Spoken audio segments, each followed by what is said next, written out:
Bonsoir à tous, j'espère que vous allez tous très bien. Aujourd'hui ensemble nous verrons comment faire une transaction entre le portefeuille L-Bank et le portefeuille Trust Wallet. Donc comment transférer de l'argent de L-Bank et l'envoyer dans son Trust Wallet. Nous allons prendre pour exemple le Kik. Donc je vais envoyer des Kik que j'ai ici, 25 Kik. Je vais les envoyer sur Trust Wallet. Donc on va le faire ensemble. Ça vous permettra de voir comment faire une transaction entre L-Bank et Trust Wallet. Donc c'est valide pour tout type de crypto-monnaie que vous avez dans vos différents portefeuilles. N'importe quelle crypto-monnaie qui se trouve dans L-Bank que tu souhaites transférer et l'envoyer dans Trust Wallet, c'est la même méthode à peu près. Parce qu'il y a des réseaux. Il y a des réseaux Tron, il y a des réseaux BEP20, ainsi de suite. Mais c'est la même procédure. Donc comment ça va se faire? Vous allez cliquer d'abord dans L-Bank comme je viens de le faire. Vous allez maintenant cliquer sur Kik, la crypto que vous souhaitez envoyer. Par la suite, vous allez cliquer sur Retirer. Vous souhaitez retirer. Vous le faites ainsi. Ensuite, vous sélectionnez le réseau BEP20 comme ceci. Et là, on vous demandera ici l'adresse de retrait. Donc, cette adresse-là, vous allez chercher cette adresse dans Trust Wallet. Nous allons le faire ensemble. Ensuite, vous allez mettre ici le montant en Kik que vous souhaitez transférer. Et là, le label ici, c'est une note, c'est facultatif, c'est une note, c'est une simple note. On peut mettre retrait vers Trust Wallet pour se retrouver dans ces différentes transactions. Cette partie-là a été faite pour ceux qui font plusieurs transactions, ceux qui vendent par exemple la crypto-monnaie. D'accord? Donc tu pourras mettre par exemple, si tu envoies une crypto-monnaie de chez toi et tu l'envoies sur une autre personne, un client par exemple, tu pourras mettre son nom, transfert vers, et tu mets son nom. Ainsi de suite, si tu as plusieurs clients comme ça, tu verras à peu près voilà combien tu as envoyé sur les différents réseaux, sur le portefeuille de ces différents clients. Donc on va sortir complètement. On va pas faire retour, on va cliquer juste là, le bouton voilà, sortir là, fenêtre. On va revenir et cette fois-ci là, on va cliquer sur Trust Wallet. Je mets mon empreinte et là je vais venir rechercher le PancakeSwap. Si vous n'avez pas le PancakeSwap affiché dans votre portefeuille, vous allez juste là venir ici, cliquez dessus, vous allez rechercher le Kik. Vous tapez Kik seulement, vous allez voir le Kik s'afficher. Tous ces Kik qui sont en bas là, c'est pas ce Kik là par exemple, c'est le Kik sur le BEP2. Binance a deux réseaux, ils ont le BEP20, ils ont le Binance, ils ont le Binance Smart Chain. Ils ont deux réseaux, BEP20 et BEP2. Là vous allez cocher ici la case pour que cette case soit bleue afin d'afficher le Kik dans votre portefeuille. Donc je me retourne, je clique sur le Kik. Puisque je reçois, je vais cliquer sur ce bouton là, c'est ce bouton qui va m'intéresser, recevoir. Je vais cliquer sur recevoir et là on me donne l'adresse de réception, l'adresse de retrait. Je clique sur copier ici. On me dit d'envoyer que PancakeSwap token BEP20 à cette adresse.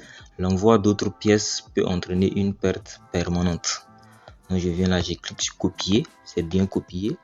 Je reviens encore sur la plateforme L-Bank. Je vais maintenant maintenir ici, coller l'adresse là. Je viens, mes Kik, je vais tout envoyer. On me dit ici qu'on me prendra des frais à 0,2 Kik. Ok, là je vais mettre le label, je vais mettre transfert.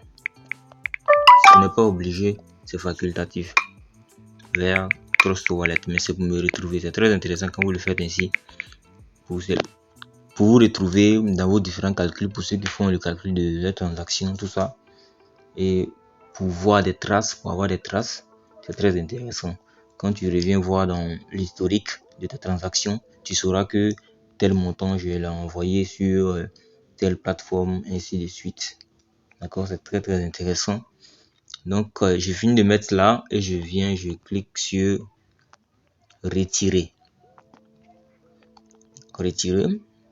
On patiente un peu, on me donne la commande, tout ça, un récapitulatif pour ne pas que je me trompe, tout ça. Je clique sur confirmer. Confirmer, on me demande de mettre le code envoyé par mail. Donc on va pas directement dans le mail, on clique d'abord sur envoyer. Vous cliquez sur envoyer d'abord pour que L-Bank vous envoie le code par mail. On fait ça d'abord, on clique sur envoyer. L-Bank me dit qu'il vient d'envoyer. Je pourrais renvoyer encore dans 60 secondes. Moi je sors, je viens sur mon mail. Je viens dans ma boîte mail. Je check là. Voici l'email ici en question. Je vais cliquer dessus. Et voici le code. Voici le code. Je vais copier le code. Maintenir, copier. Je reviens à nouveau ici. Je viens là, je colle le code. Je colle le code. Même si cette partie là, renvoyer le code, ça revient. Même si on réécrit ici envoyer, ne vous inquiétez pas, le code, ce code là est valide. Voilà, donc vous venez dans le Google Authentificator. Moi je l'ai fait avec L-Bank. Donc je vais revenir, je vais copier mon code Google Authentificator.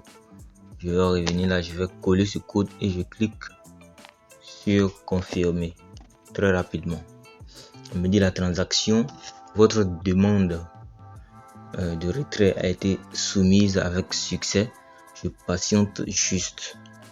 Je patiente que ma transaction soit validée. Donc je peux retourner là. Je viens encore, je vais faire ça. Je vais par exemple faire là. Je vais vous montrer quelque chose. Juste là, vous avez l'historique de vos transactions. Enregistrement des cakes. Voilà. Là c'est l'enregistrement. C'est un cours pending. Donc pour ne pas que ça soit assez long, je vais mettre pause à la vidéo et je reviens. Regardez bien, il est 18h46. Donc je vais mettre pause et je reviens quand la transaction sera effectuée avec succès. On peut revenir là pour regarder à tout moment, voir un peu. Vous pouvez même annuler le retrait. Hein. Quand vous lancez un retrait, vous pouvez annuler le retrait. Ok? Mais bon, c'est pas nécessaire puisque vous savez ce que vous faites. Et si vous constatez une erreur, vous pourrez annuler le retrait. Donc on va patienter ensemble et voir dans combien de temps ça va arriver dans le compte. Alors on nous dit là que la transaction a été effectuée avec succès. Donc ça nous a pris 4 minutes. Sinon 3 minutes par là. On va maintenant ressortir et revenir sur Trust Wallet. Tout se fait de façon très simple et très pratique. Donc on revient là, je vais recharger la page et constater que mes kicks sont bien arrivés dans mon portefeuille. Ok, on va revenir là. Donc moi je vais les utiliser pour faire autre chose. On peut le faire ensemble, mais je sais pas si la vidéo sera très longue ou je vais couper cette vidéo, je vais faire une autre vidéo et vous montrer ce que je ferai avec ces kicks là. Je vais aller dans la liquidité pool, dans la pool de liquidité de PancakeSwap, aller stacker ces kicks là et retenez une chose, quand vous mettez vos crypto-monnaies dans un portefeuille et que vous faites des transactions avec PancakeSwap, ce sont des smart contracts qui sont exécutés. Donc après avoir fait vos différentes transactions sur les DEX, les échangeurs décentralisés, allez-y désapprouver, sinon allez-y révoquer les smart contracts qui sont liés à votre adresse. Ça vous met à l'abri de beaucoup de choses parce que grâce à ça, ceux qui sont des hackers professionnels, ils arrivent à avoir accès à votre compte et vider votre compte. On a fait l'erreur de laisser ça on a fait l'erreur de laisser les contrats, smart contracts liés à notre portefeuille et on a payé le prix cher. Donc, on vous prévient pour cela.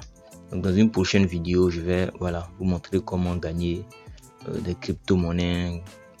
On va pas dire gratuitement, parce que gratuitement, on peut dire gratuitement, mais avec un minimum d'investissement. Ok, donc à la prochaine vidéo. Ciao.